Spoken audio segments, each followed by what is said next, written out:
think we might kick off. We've got about 30, and some people might join us gradually. Just while I'm doing the housekeeping, I think we'll get the housekeeping out of the way so we can get into the most interesting part of the seminar today. So thank you so much to everybody who's joined us today for this seminar. This is actually the first of our new seminar series. I'm just trying to move my slides. Here we go. The first of our new seminar series. And we're delighted to welcome Professor Dame Heather McGregor, who's the Provost and Vice Principal of Heriot-Watt University in Dubai, and also Professor Christine Douglas, who's a visiting professor with Heriot-Watt University to lead the seminar today. My name is Jemina Napier, and I'm the Deputy Principal Investigator on the EDI caucus, or what we refer to as EDICa. And the title of the presentation today is You Can't Be What You Can't See, a truly inclusive approach to creating the researchers of the future. I'm just going to go through a couple of housekeeping items and then hand over, and then there'll be some time for Q&A at the end. We will be monitoring the chat, so we've got support here from Fenella and Lizzie, who are our Senior Research Officer and our Project Manager, so we'll be helping us with the tech and making sure that everything is going smoothly. So if you can't hear or you can't see, please do just put a note in the chat, and we'll get back to you as soon as we can to make sure that everyone is able to follow. We do have a code of conduct for EDICa to ensure that we always offer a harassment-free experience for everybody, regardless of their characteristics. And there's a range of different characteristics, EDI characteristics listed here around gender, identity, age, sexual orientation, race, etc.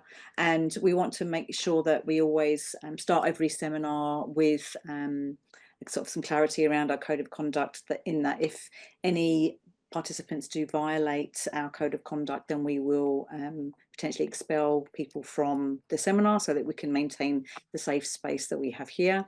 For anybody who does want to activate the closed captions, you can go to the bottom of the Zoom and there's 3 dots you'll see on the Zoom screen, and you can select the closed caption option or the CC option, and we will be showing one video as part of the seminar today, and that also will have captions embedded, so that we do have the accessibility option on there today. So just a few more housekeeping functions and functional pieces of information. So if you want to have a question raised during the Q&A at the end, please use the Q&A function to type your question. And you can also upvote a question. So you can actually like a question, sort of the thumbs up on a question that someone else posts. And the more thumbs ups we get or likes we get on a question, that will then prioritise the questions that get asked. And especially if time is limited, we'll need to sort of prioritise. We're not able to get to all of the questions, but we'll see how we go, and we'll try and cover as many as we can. And we have enabled the chat for community discussion, but again, we need to keep it focused to the seminar, what's being discussed, and keeping comments appropriate, please. For those of you who might be new to our seminar, this is a new seminar series, but we've also hosted lots of other webinars and seminars. But for those of you who are joining us for the first time, just to give you a bit of background on EDICa. So the EDI caucus is actually funded by the UKRI with additional support from the British Academy.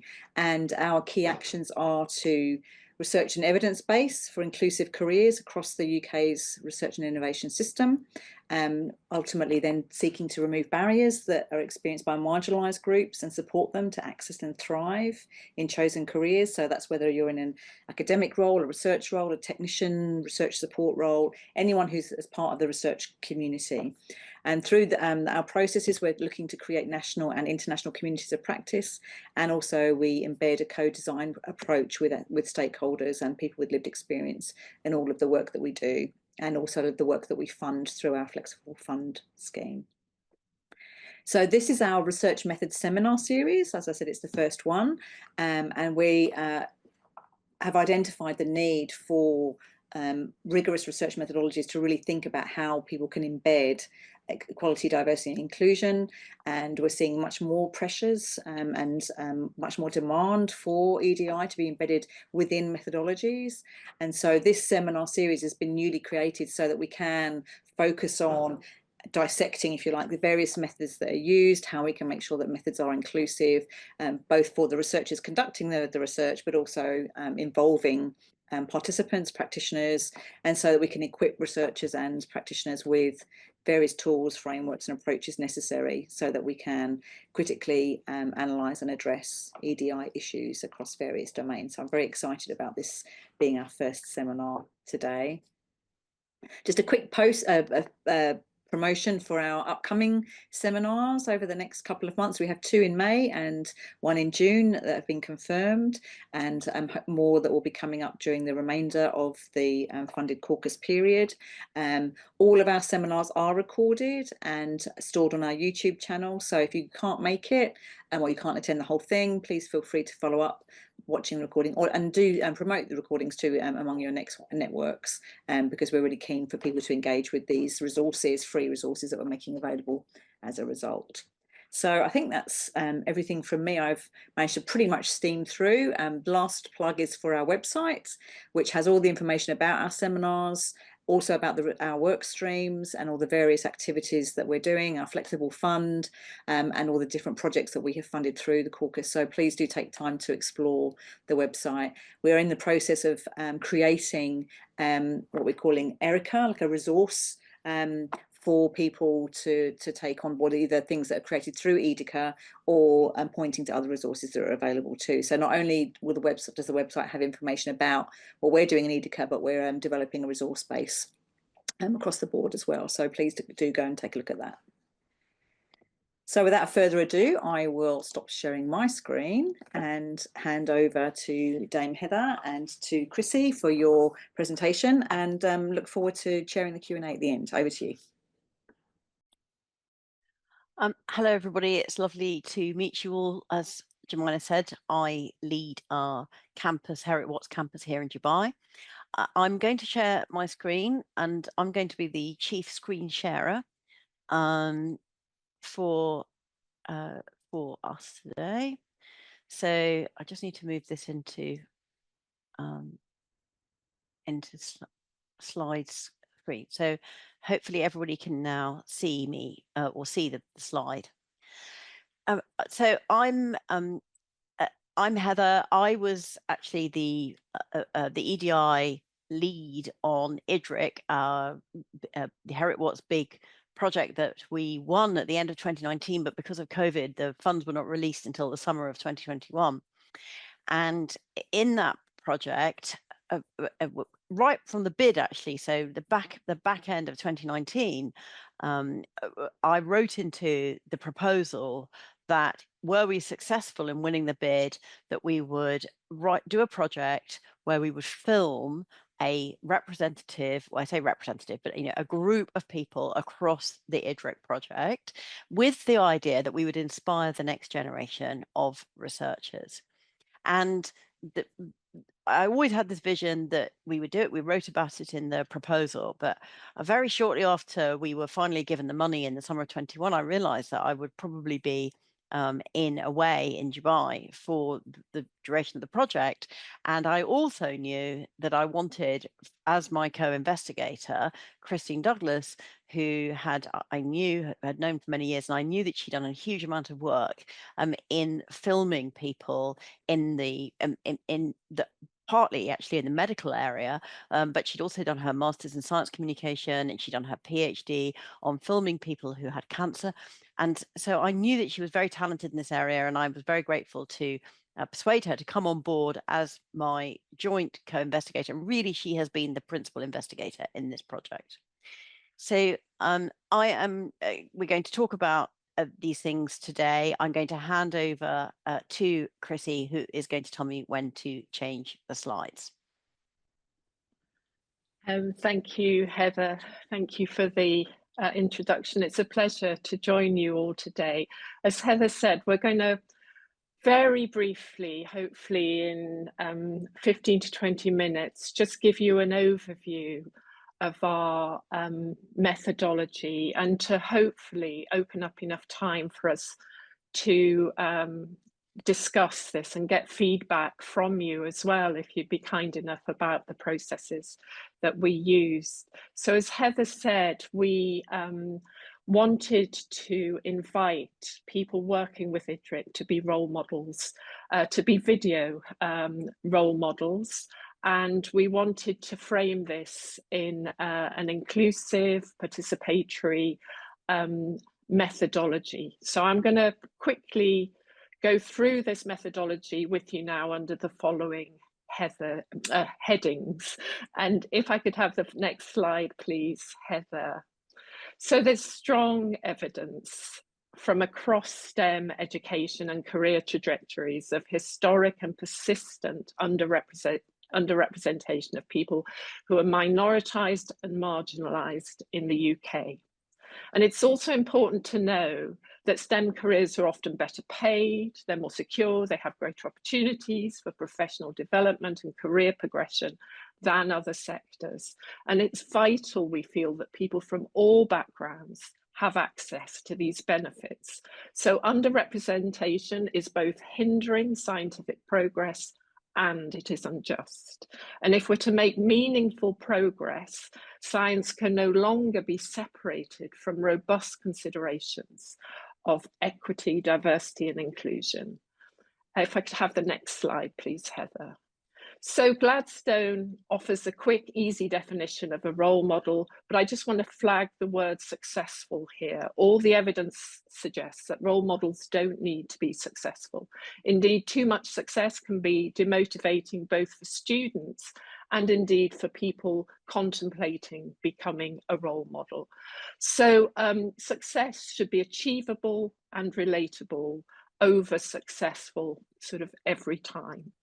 And also, we just want to stress that whilst we advocate strongly for role models, we want to emphasize that there's no easy fix to underrepresentation and that we need a whole systems approach if we're to deliver just, inclusive educational pathways and training opportunities, as well as just, inclusive places to study and work. And we urgently need intentional action to identify and address barriers to full participation in science, barriers that are marked, ingrained, and complex, and that exist at structural and at individual levels. And they include bias and discrimination, stereotypes, school resourcing. Indeed, one of the biggest filters for STEM participation is access to triple science at school. So whilst the landscape is complicated, role models are an important part of education and career development. As part of wider EDI strategies, they can and do change beliefs and can and do support and motivate young people into a much wider range of careers than they might already have selected. And really importantly, role models are highly valued by students. The evidence underpinning our research acknowledges the need for a much broader range of role models and the importance of intersectional characteristics and the need to increase accessibility to relevant role models and to make this access equitable. And we also need to give greater consideration, if I can have the next slide, please, Heather, to being a role model. And there are many challenges to being and becoming a role model, which are largely unexplored in the literature. And we wanted to both raise awareness of these challenges, as well as to seek to address them in our methodology.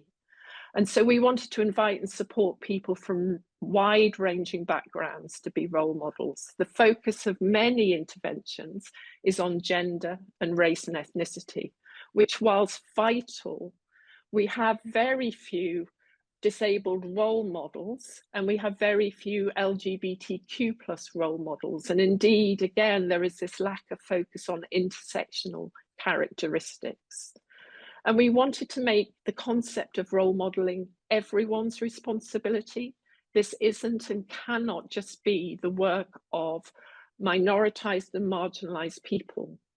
And in exploring more of the lived experience of role models, it's riddled with shocking examples of bias and discrimination, the very bias and discrimination we're seeking to overcome. So role models absolutely need to be valued, supported, resourced, elevated, and embedded into the fabric of STEM. So the next slide, please, Heather. Thank you. So it's very challenging providing equitable access to relevant in-person role models for school children in school settings. And there's an imperative to address this inequity of access across identities, groups, locations. And whilst we must not ignore the very real digital and technological inequity in classrooms, virtual platforms can simultaneously reduce the burden of being role model through time and effort in reaching large numbers of students, but also make role models more accessible to students. Virtual platforms can also enhance understanding of science and scientists, and support and give greater flexibility to teachers and students in lessons, and indeed have been shown to help with student retention. The main loss in virtual role models is the lack of interaction between the role model and student, and we sought to overcome this by engaging with schools and school children before filming and asking them to submit questions indicating what mattered most to them, what they might most like to know and find out. Heather, if I could have the next slide, please. Our project is underpinned by reflexive working and co-production, and we believe we all need to scrutinise with humility how our institutions, the institutions we work in, how our social, political, cultural, epistemic, ideological beliefs, experiences, assumptions, essentially the power we hold, influence historically and in the moment of doing our research, the way we work, the way we teach, the way we make policy, and how our positionality might contribute to or address the mechanisms of underrepresentation and exclusion. And we believe working reflexively is essential to successful co-production. Sharing power, indeed ceding power, active listening, mutual learning, forming partnerships to co-produce knowledge, when done well, is a circular process of skills and knowledge exchange that leads to more inclusive, relevant, efficient, accessible, and sustainable outcomes. Within filmmaking, scrutinising the filmmaker's authorial power is critical. How we represent others and how others have been represented and fix meaning is a vital part of working reflexively. And this exists along the entire production trajectory. Heather, if we go to the next slide, please. I'm just going to highlight a couple of aspects of our methodology. Hopefully, again, this will inspire some discussion at the end of this brief presentation. So we purposefully were not seeking to recruit, and I'm really quite allergic to the word recruitment. We invited people to take part, either in written invitations or verbal invitations at group meetings, and we were really intentional about this being a gentle invitation to take part, or a gentle invitation just to engage with us about the process. We consciously didn't target, monitor, label, categorize protected characteristics in the production of the films. This absolutely wasn't a tick box or a quota exercise.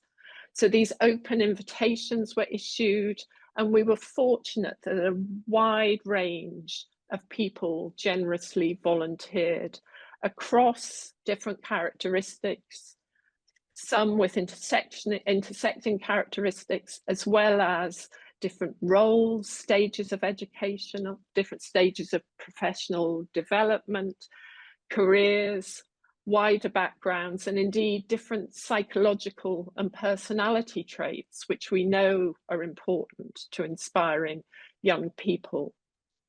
And whilst diversity is clearly evident, either talked about or physically apparent in most films, we're left without being able to explicitly state the diversity of participants or indeed comment on non-visible or undisclosed characteristics.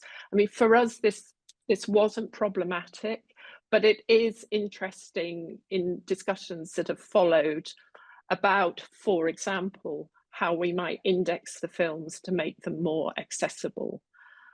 Another point I'll just briefly highlight is collaborative editing. It's all very well having a participatory process where our participants chose what mattered most to them, what they wanted to prioritize, what they considered important. It's so important you continue this participation into the edit suite, because the edit is where meaning gets fixed. And so we created rough cuts, which we shared with participants, and they were invited to remove, add in footage, change emphasis, advise on stock images, provide personal photographs. And once participants were happy, and only when they were happy, we sent the films to EDIC for sign-off. And if EDIC wanted to make changes, we took them back to the participants, and we went through this iterative process until our participants were happy and comfortable. Just another note while we're on stock images, I think one of the biggest findings was how undiverse stock image libraries are.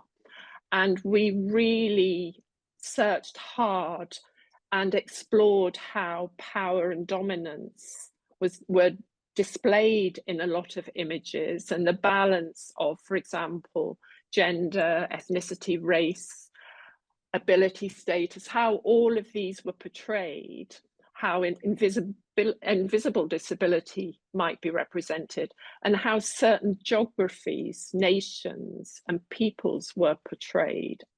And this was an essential but challenging process.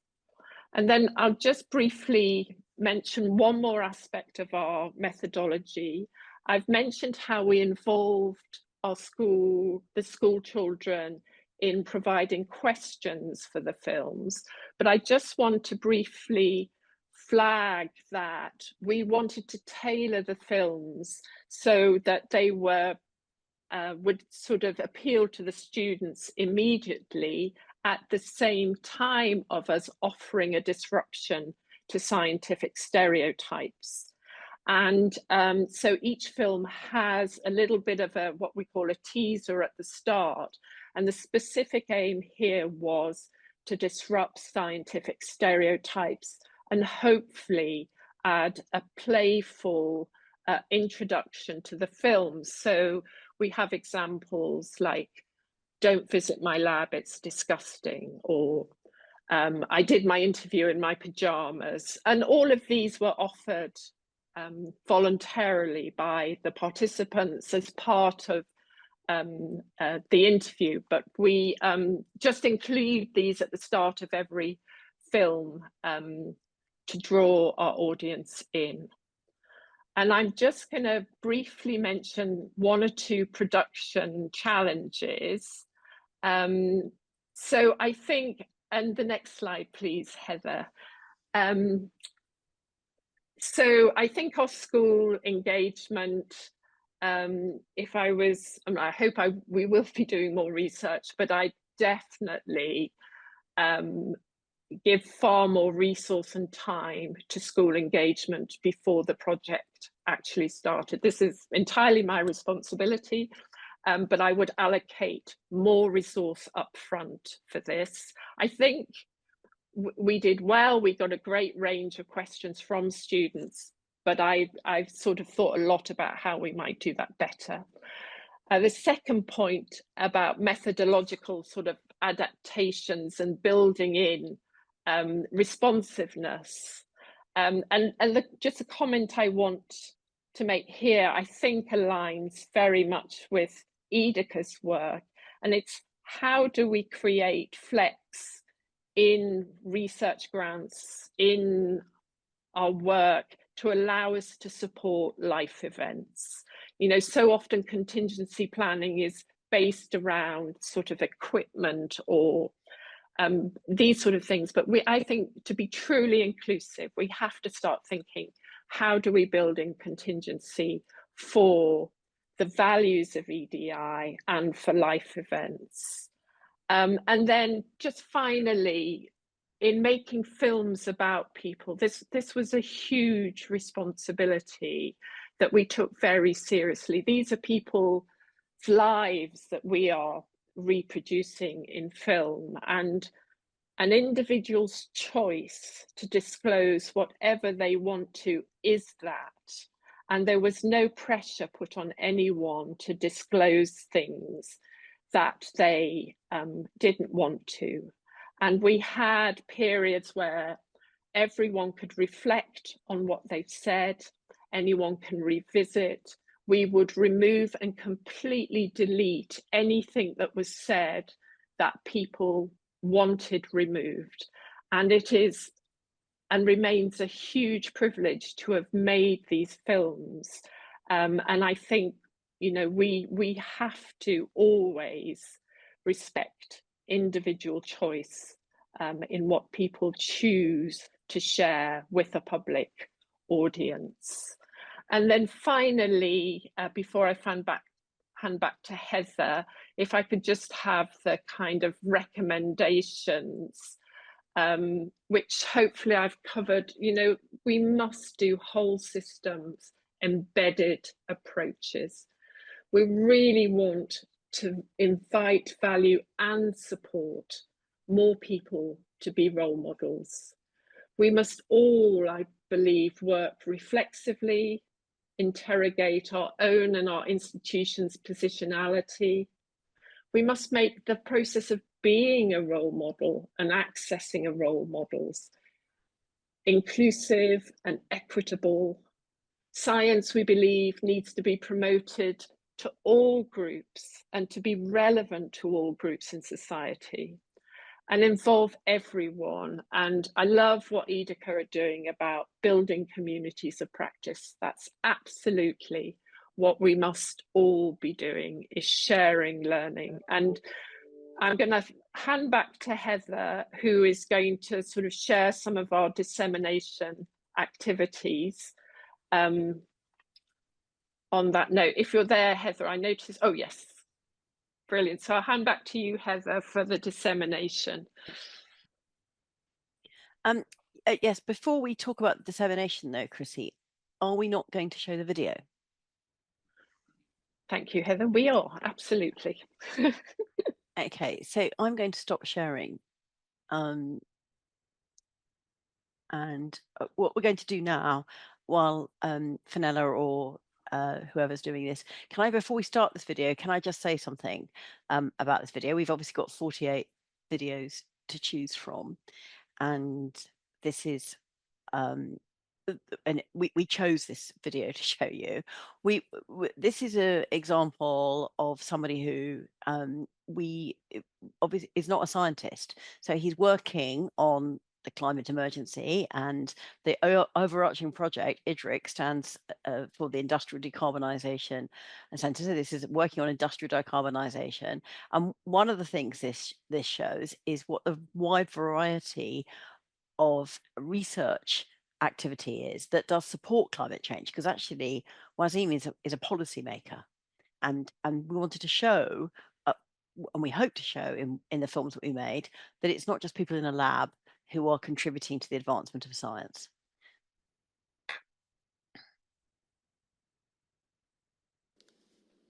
I was very bad at school.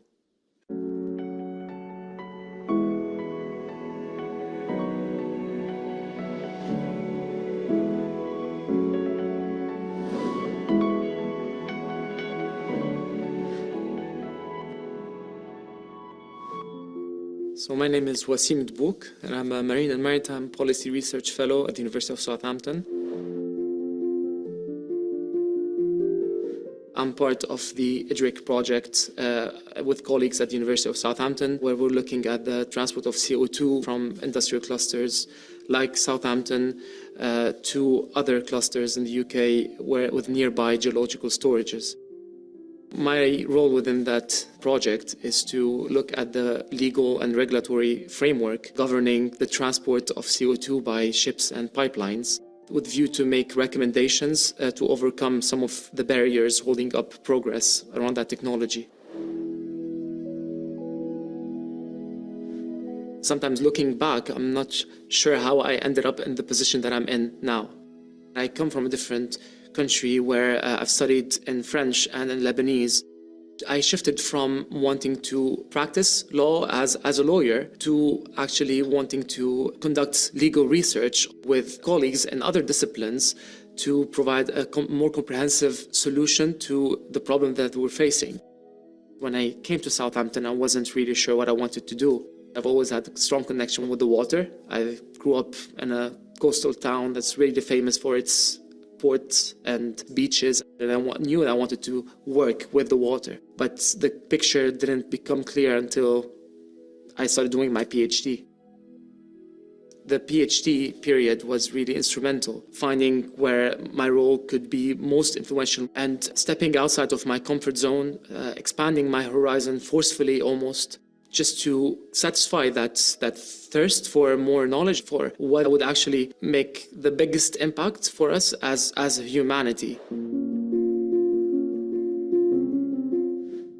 I wasn't the biggest fan of scientific disciplines when I was studying at school. And I was always more interested in history or geography or philosophy. Not that I was good at them, but I was more interested in them.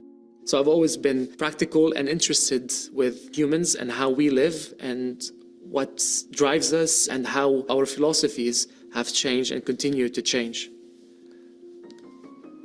I was very bad at school. My brother is the first person of my family, my entire family, like extended family, to go to a university.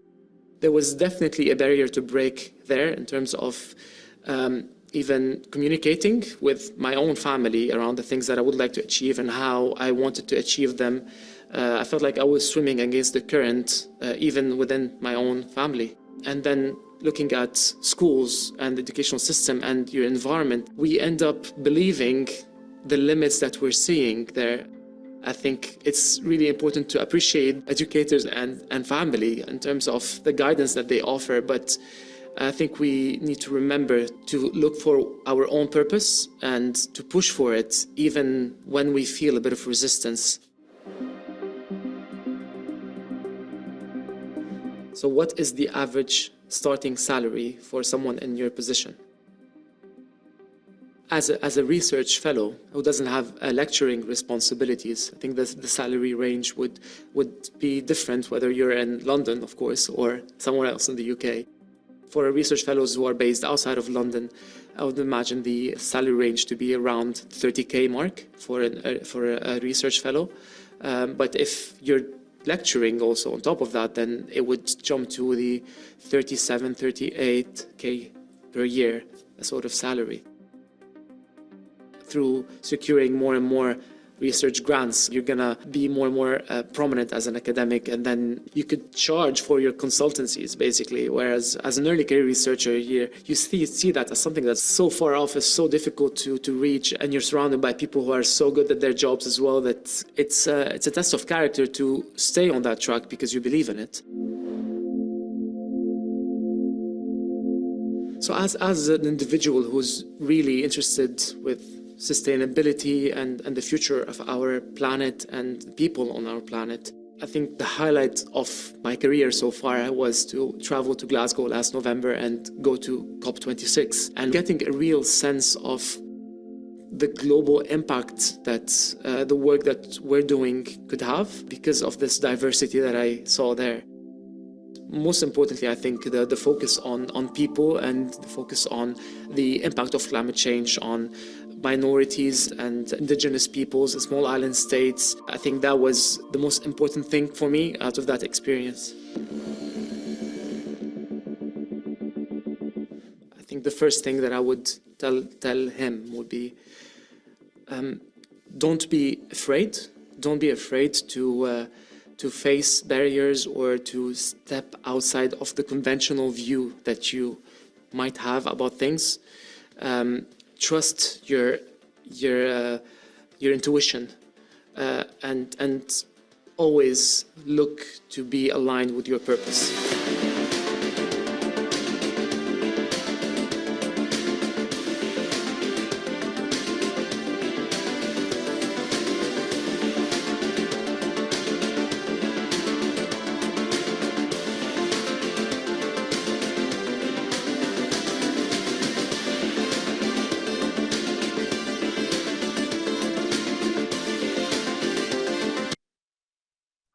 Lovely. Thank you very much for sharing that.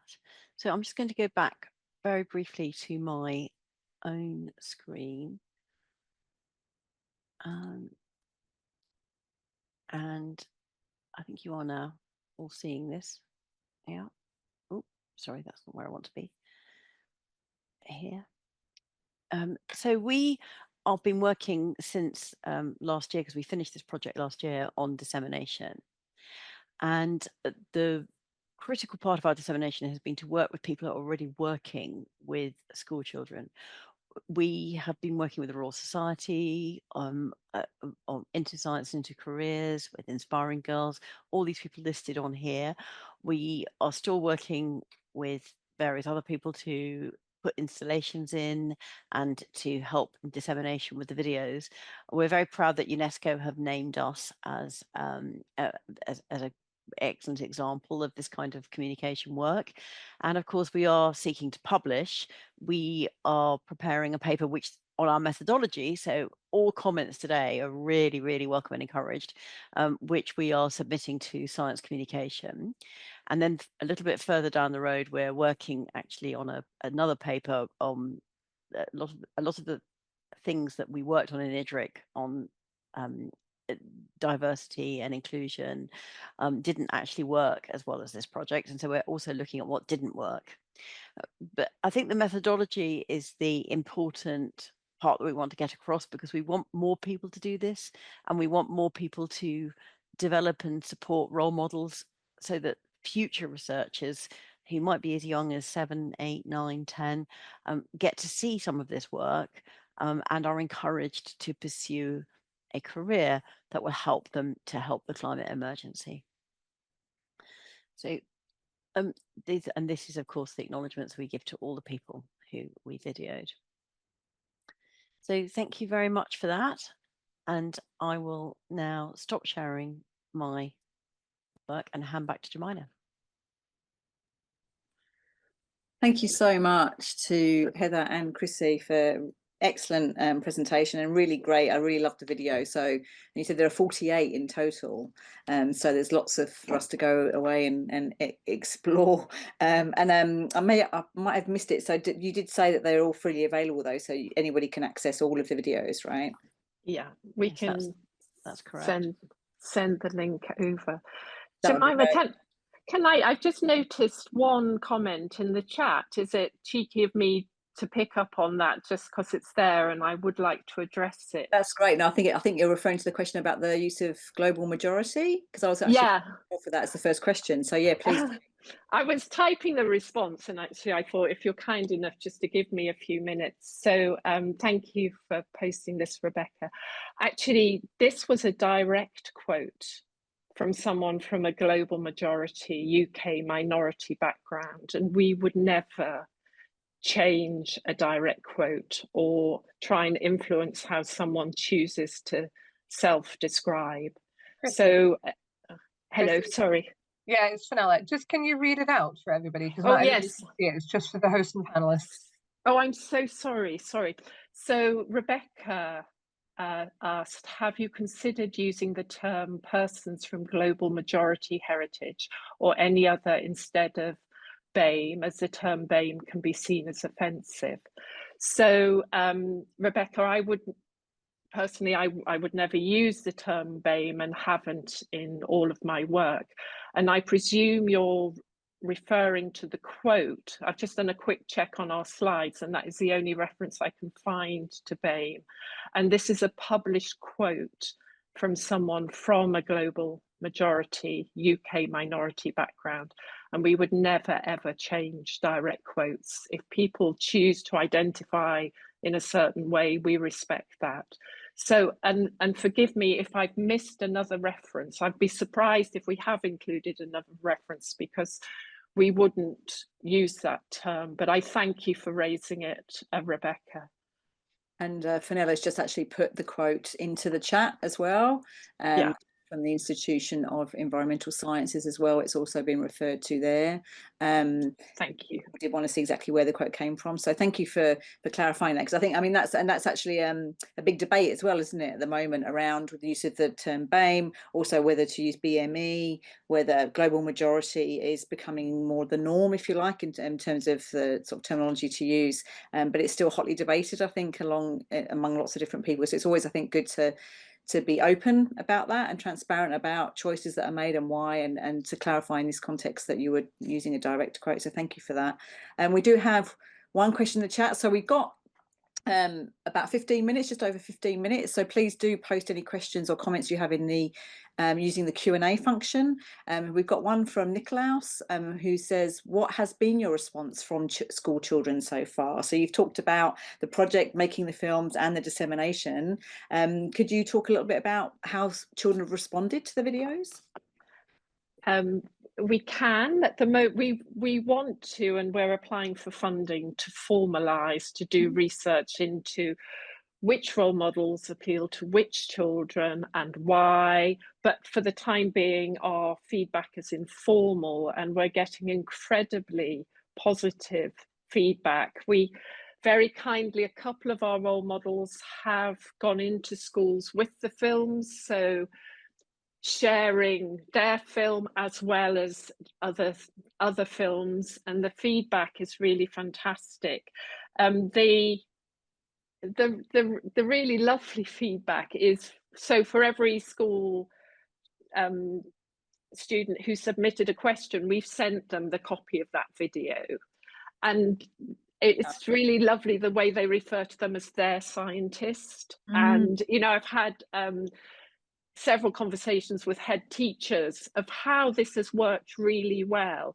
And it's this sort of feedback that I'm now, when I said in the presentation that I really, if we were to do this again, and I hope we will many times, I would load the front of the project with the resource and really work on this relationship building to try and get this sense so everyone feels who watches a film it's their scientist, because I think it's where that's worked really well. It's been great, but we don't have formal statistics yet, but we're really hoping we'll get the funding to do this research. And I can't see any other questions yet, so I'm just going to keep talking until we get another one and also ask a question, because I was really fascinated. I mean, I love creating films, especially I think they're really impactful, you know, when especially if you're creating films to disseminate information about research in particular. So I think that they, you know, and more these days, I think we are looking at film as a medium, because it just seems, you know, much more accessible, and it doesn't always have to be academic publications. And so I was just wondering if you had thought about the potential of using the films not just for children, but also for, you know, for academics, for people who are, you know, PhD students and people that might already be in sort of research and innovation space, but might also be kind of feeling that they're experiencing barriers or not sure what choices to make, that there are other options to use these videos. Yeah, and that's definitely something that Heather's been doing brilliantly. And we are getting feedback from both people who are experiencing barriers and learning in early careers, particularly, how other people have navigated these barriers. But also what we found is that people from perhaps dominant groups are learning more about reflexive thinking and how power and privilege that they've exerted could be used to help.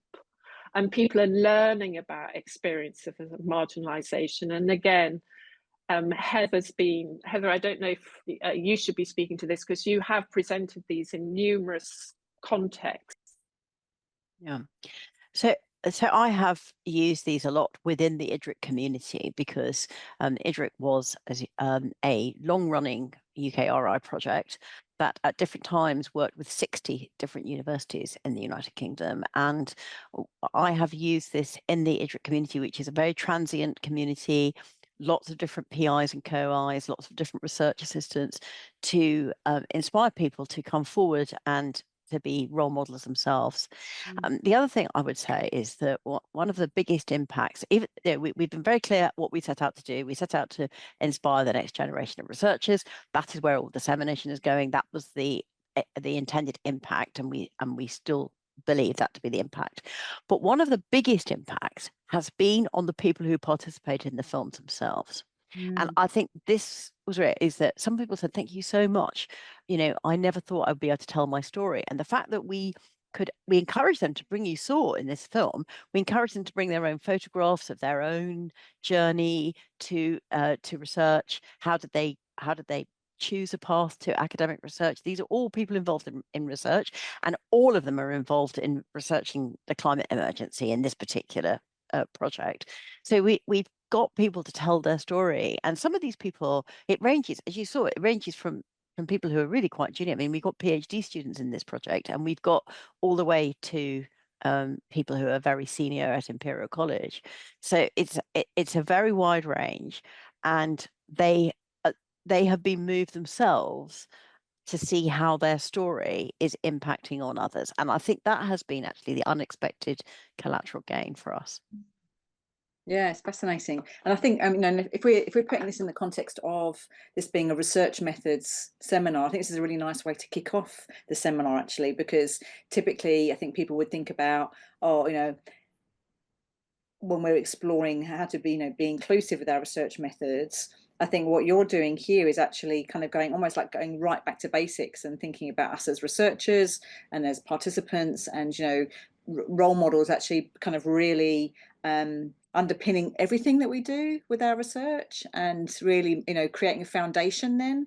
So I really like the fact that this has been the first seminar, because I think that all the methods we talk about for the remainder of the seminar will be able to kind of reflect back on this presentation and thinking about, well, who are we including in our research, and who are we showcasing in our research, and who are we inviting to participate, and who are the role models out there. And then there's all these videos, so I think we'll be able to kind of refer back to these videos a lot actually during our seminar series as a kind of reference point for people when they're exploring research methods, because, you know, we are at that critical point of thinking about how do we make our research more inclusive, not just for people doing the research, but I think for the people participating too. I think which is one of the really critical things that we are sort of starting to pay a lot more attention to. So I think it's just, this has been a really, really nice way to kick off the seminar.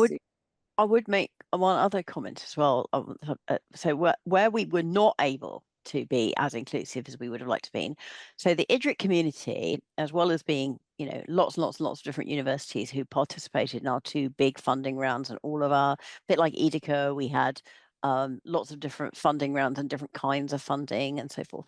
But a lot of it was industry participation, and and we did put the call out to people in industry who are engaged in research, to ask them if they would like to participate. We didn't get a massive response, and where we did do work with the with industry, it was very difficult. It was probably the most difficult film we made, I'll probably say, because there was a lot of concern. You know, we were able to film researchers from the University of Southampton, as you saw today, freely. In fact, the University of Southampton thought it was a very positive thing. And in fact, a lot of universities have gone out and used our videos in their own communication. The University of Aston in Birmingham went completely over the top on things like International Women's Day and all this kind of thing in using our films. Right. But in industry, they wanted to control everything, and they, you know, there were like 7 layers of approvals. That was, I mean, it was really hard work. And by the way, I think that the resulting creative treatment wasn't nearly as good as the work we had done in universities. So that was a big disappointment to us, wasn't it, Chrissy? Yes, I mean, as it was, there were a couple of industry people who would buck that trend. But yes, I mean, certainly one of our most challenging collaborations was very, very difficult with industry, where I think sort of corporate messaging was trying to take over. It was a real power dynamic. But it wouldn't put me off at all trying again. And I think, again, loading the front of the project with specific engagement activities with industry before might have helped to some degree. There are things we could do next time round to make sure that worked better. Yeah, absolutely. That's really interesting. And then it just made me think on the fact that I can see that I think Fenella's somebody's put in a question, so I'll come back to that. I was at the British Academy held the SHAPE conference, its first SHAPE conference, so looking at social sciences, humanities and the arts for people in the economy. So basically looking at all of the kind of various disciplines that are not STEM. And one of the things that came up there was how many, especially in the sector at the moment, and a lot of universities cutting disciplines, cutting departments that are in arts and humanities, and actually saying that, and the question was asked at that conference about the impact on researchers who are from marginalised communities, quite often are very highly represented in SHAPE disciplines, because they often will have an interest in doing research around characteristics that they identify with. Not, this is kind of generalisation, of course, but they were just saying proportionately there's a lot of academics being impacted. So it strikes me that having sort of videos, because you were saying that you invited EDIC, people that are involved in EDIC, to be involved, so it was much more STEM focused, where having a resource like this around SHAPE disciplines would be really excellent, and something we've been able to do through the EDICa project fund, through our flexible fund. We've funded various projects looking at different marginalised communities and barriers and improving, and some of them are also producing films as their outputs as well. So I think it'd be really nice that we see that wider range of videos coming out, because I do think they'll be really accessible and engaging for a whole range of different audiences. We have a question here from Fenella, who's involved in our EDICa project. With things in the USA moving so quickly in the direction that they are, do people in the videos have the choice of having their video removed now that it's published and out there? So that if they've got any concerns around how it might impact upon them? That's a really good question. It is a great question, and yes,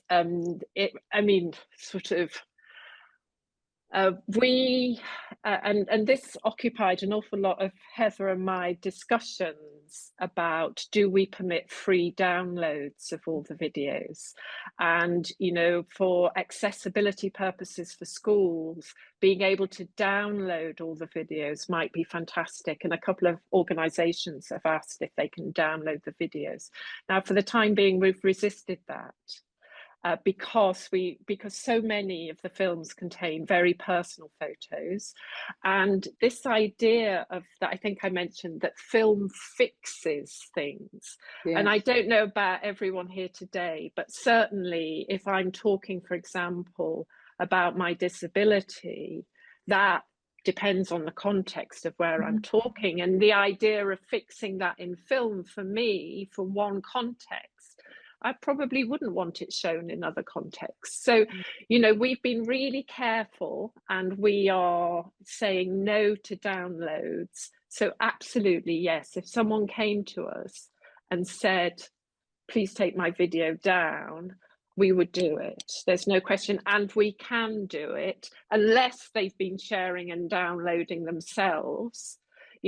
Harriet Watt, we're pretty confident we've had control over all downloads. So yes, it could and should be removed. But, we have been under pressure to let schools, let our audience have greater access to download, to share. So it's a great question. It's an interesting debate. Have we called it right? I don't know. I think legally, Harriet Watt wouldn't have to, but morally we live our values. Absolutely, that video would come down. There's no question. I don't think anyone would disagree with us. So thanks, great question. Great yeah, it's question. about safety, isn't it, rather than the legal obligation. It's just kind of Yeah, we've got to live our values. Yeah, absolutely. We've got to, and I hope no one would ever feel that they would have to do that, but I'm sympathetic to why they might.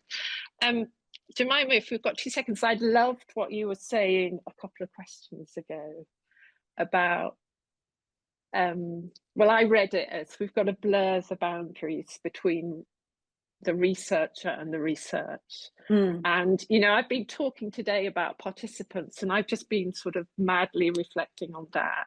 You know, was I the participant in this? And were my collaborators actually the researchers? And I think this is how we need to think about research. We need to kind of, you know, we're all either research participants, or we're all, you know, co-producers. We're all not, and this sort of leveling of research, whatever our disciplines, we no longer research others, that we are all part of the research process. And this for me is a real aim in co-produced research, and it's something that is becoming increasingly more successful within the healthcare context that I'm more used to working in, where, and this is why I'm allergic to recruitment as a concept. You know, we can't recruit people. That's immediately a power dynamic in there. You know, we all invite to co-produce knowledge about situations. So I loved how you, well, that's how I read what you were saying. So thank you. I was intending, so thank you. Yes, taking that to the next stage. We don't have any other questions. It's 2 minutes to. So any final thoughts, comments from you, Chrissy, or from you, Heather, before we wrap up? No, I just want to say thank you. Yeah, thank you for the chance to showcase our work. You know, we're in the middle of writing this paper, and it's really helpful to us to get our focus, our thoughts, and get it. I hope you've all enjoyed it. I'm so proud of the work we've done. I'm very proud of my co-investigator for her work on this, and I like to think that we have created a body of work that will inspire the next generation of researchers, and that they too will be prepared to go out and do that all over again. Absolutely. Thank you both so much for taking the time. And I'm seeing lots of claps and little heart emojis rising up as people are sending their well wishes to you both. So thank you so much. And Fenella has put in the chat links to upcoming seminars over the next couple of months. And do again, go to our EDICa website, and you'll find links to all of our videos for previous seminars.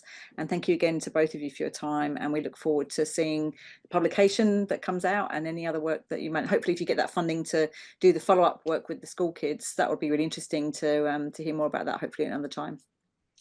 Thanks everybody. Thanks everyone for joining us. Thanks. Thank you. Bye. Bye.